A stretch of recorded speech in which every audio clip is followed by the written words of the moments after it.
जयंती दीदी से कहा कि ऐसा है जयंती, तुम चाय बनाओ। तो जयंती दीदी चाय बनाने गई और जैसे उन्होंने दरवाजा किचन का खोल के वैसे के वैसे बंद कर दिया। वो इतना किचन में इतना भरा पड़ा था, मतलब कंजस्टेड था और इतनी गंदगी थी कि मतलब खोल के अंदर तक जाने की हिम्मत नहीं हुई कि किचन में अंदर भी चली जाऊँ।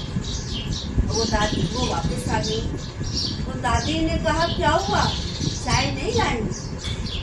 तो जयंती दीदी मुस्कुराने लगी तो कि बनाने का साधन नहीं है। तो कि लाओ दादी आपको दिखाती हूँ, आओ। तो दादी जी को लेकर के फिर गई। उन्होंने फिर दरवाजा खोला, दादी जी को दिखाया। दादी जी ने कहा बन गई। तो दादी जी वहाँ 4 और 5 दिन रहेंगी। 4 और 5 दिन बिना चाय के, बिना दूध के, बिना खाने के वहाँ रही और फल फ्रूट अपना जो अपनी गोली वोली जो भी थी साथ में, उन सब चीज़ों पे दादी ने 4 दिन काटे। इससे बात ये नहीं है कि वहाँ, इससे ये सिद्ध होता है कि दादी जी ने वहाँ सही सुविधाएं और साधन ना होने के बाद भी रहना उचित समझा, क्योंकि उनके अंदर विश्व कल्याण की भावना चाहती। तो दादी मना कर देती कि भाई हम यहाँ नहीं रह सकते, यहाँ तो इतनी गंदगी है। तो उन्होंने कहा, दादी ने कहा कि यदि जयंती हम इसको साफ करने लगेंगे, एक किचन को साफ करने में ही 4 दिन लग जाएंगे, तो हम सेवा कब करेंगे? इसलिए छोड़ो, खाना पीना छोड़ो। और खाने पीने को छोड़ करके वहाँ पर सेवा हुई और उसकी वजह से बहुत लोग माउंट आबू में आए। सिंधी लोग कराची के, मतलब बहुत लोग ज्ञान में चले थी। दादी ने वहाँ पर भी जाकर के सेवा की। एक बार एक भाई गाड़ी चला रहे थे हमारे, तो उन्होंने दादी जानकी की गाड़ी भी चलाई थी। तो एक बार वो किस्सा सुना रहे थे दादी जी का कि दादी जी को कहीं प्रोग्राम में जाना था और जैसे 4 बजे का टाइम है जाने का। अब जो साथ में छोटी बहन है तो उसको तो भाई चोली रखनी है, सौगातें रखनी है, चीज़ें रखनी है, तो सेट करने में 2 मिनट लेट हो गए। 2 मिनट। तो दादी गाड़ी में आकर के बैठी। दादी ने कहा वो नहीं आई, कि दादी आ रही है। दादी ने टाइम देखा, नहीं गाड़ी चलाओ।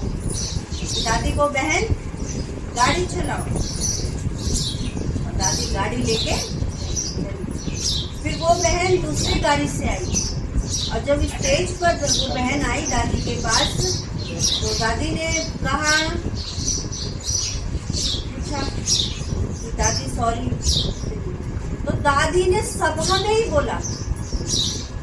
अब ऐसे किसी को सभा में बोल दोगे तो फील करेगा ना कि भाई हमको अकेले में कह देते हैं। दादी ने सभा में बोला। दादी ने कहा सभा में बोलने का एक फायदा होता है कि व्यक्ति इतना मजबूत हो जाता है यदि उसने सभा में सुनकर सहन कर लिया, और सभा में सुनकर सहन करने के बाद अपनी गलती रियलाइज कर ली, और रियलाइज करने के बाद अपनी गलती को सुधार लिया, तो वो व्यक्ति कभी जिंदगी में मात नहीं खा सकता। अब किसी को अकेले में कहोगे, है ना, अकेले में कह दिया, सुना लिया, समझा दिया तो उसका तो नहीं पता। लेकिन इतनी सारी सभा में कहने के बाद उसने सहन करके, समा के, रियलाइज करके और अपने आप को परिवर्तन कर लिया, तो वो जिंदगी में कभी नीचे गिर ही नहीं सकता। हमेशा उसकी स्थिति कैसी होगी, कुछ। तो दादी ने ऐसे सबको ऊंचा बनाया। और दादी कहते कि दादी बाथरूम में गिर गई थी, तो कमर में लगी थी।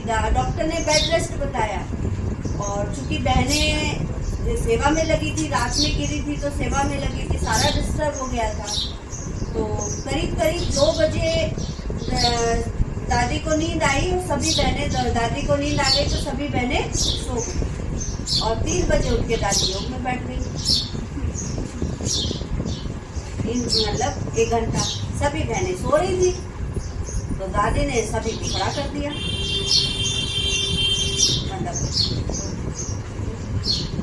मतलब दादी कहने का मतलब ये है कि दादी के शरीर के रूप में कुछ भी परीक्षा आई, लेकिन दादी ने कभी अपने नियमों को नहीं तोड़ा। दादी ने कहा, बीमार हुई, दादी ने कहा मैं केवल 5% दवाइयाँ लेती हूँ, 95% में दुआओं से चलती। आपने भी गापटी मधुबन में देखा होगा, कितनी बुजुर्ग अवस्था, गर्दन हिल रही है ना दादी की, लेकिन दादी को स्टेज पे आना है तो आना है, योग कराना है तो कराना है। तो ये दादी अपनी उसूलों की पत्नी, और शुरुआत में तो दादी ने बहुत इस स्थिति पर आने की बहुत मेहनत की। दादी जब मधुबन में आई थी तो बहुत ज़्यादा तवज्जो नहीं दी गई थी, तो दादी सिलाई करती थी बाहर बैठ, और दादी को सिलाई मतलब 10 घंटे दादी यज्ञ में देती थी, और लेकिन दादी को यज्ञ से भोग के अलावा खाना नाश्ता नहीं मिलता था। दादी घर पे जाके ही करती थी, लेकिन दादी ने ये नहीं सोचा कभी कि मुझे यहाँ मैं इतनी मेहनत करती हूँ, इतनी सेवा देती हूँ, तो मुझे यहाँ से भोजन मिलना चाहिए। दादी ने सोचा कि मैं इतनी दिल में जगह कैसे बना लूँ कि जो मैं वहाँ तक पहुँच जाऊँ। मतलब मैंने अभी तक वो दिल में जगह नहीं बनाई है, मेरा उतना पुरुषार्थ नहीं है, मेरे अंदर वो कमी है कि मैं अभी तक वहाँ तक नहीं पहुँची हूँ कि मैं उनके साथ बैठकर भोजन कर सकूँ। मैं अभी उस लायक नहीं बनी हूँ, मैं उस लायक मुझे बनना है, इसलिए मुझे वैसा पुरुषार्थ करना है। सोच का अंतर देखना। एक ये भी सोच सकता है मैं इतनी सेवा करती हूँ और इन्होंने मुझे नहीं पूछा। वो सोच रही है कि मेरे अंदर इतनी कमी है कि मैं अभी तक वहाँ तक नहीं पहुँची हूँ, तो मुझे कितना पुरुषार्थ करना है जो मुझे वहाँ तक पहुँचना है। कि मैं अभी 5 बार मुरली पढ़ती हूँ तो आज से मैं 8 बार मुरली पढ़ूंगी। मैं 2 घंटा योग करती हूँ तो आज से मैं 3 घंटा योग करूँगी, 4 घंटा। मतलब उन्होंने अपने पुरुषार्थ को आगे बढ़ाया। जो व्यक्ति पुरुषार्थ को आगे बढ़ाएगा वो भला कैसे दिल में जगह नहीं करेगा। तो आज वही दादी जिसको भोजन नहीं मिलता था, वही दादी इस संस्था की क्या बनी थी, और दादी बिल्कुल एकदम डिटैच रहती थी, इसलिए दादी को विदेही की संज्ञा दी गई। दादी किसी झमेलों में, किसी शिकवा शिकायत में अटैचमेंट नहीं था दादी को, किसी से प्यार नहीं था, हमेशा डिटैच रहती थी, दूरी बना। इसीलिए अंतिम समय पे भी क्या हुआ, उन्हीं का ही संकल्प था कि मैं किसी के मतलब एक फूल मेरे ऊपर किसी का ना चढ़े। दादी की इच्छा थी अंतिम समय पे किसी के फूल का खर्चा भी मेरे ऊपर ना, और दादी की वो इच्छा पूरी हुई। और प्रकृति, भगवान, क्या परिवर्तन आया, सोच भी नहीं सकते थे हम। तो कहते शायद दादी के संकल्प से ही वो परिवर्तन था। यदि और कुछ होता और थोड़ा बहुत वैसा कुछ होता तो पब्लिक बिक जाती, लाखों लोग हो जाते, लेकिन दादी के संकल्प से एक ऐसा महापरिवर्तन, कोरोना काल, वो भी पीक पॉइंट है जिसमें एक दूसरे से दादी के संकल्प को पूरा करने के लिए देखो प्रकृति ने भी कितना बड़ा परिवर्तन दर्शा दिया। इसको कहते हैं महान।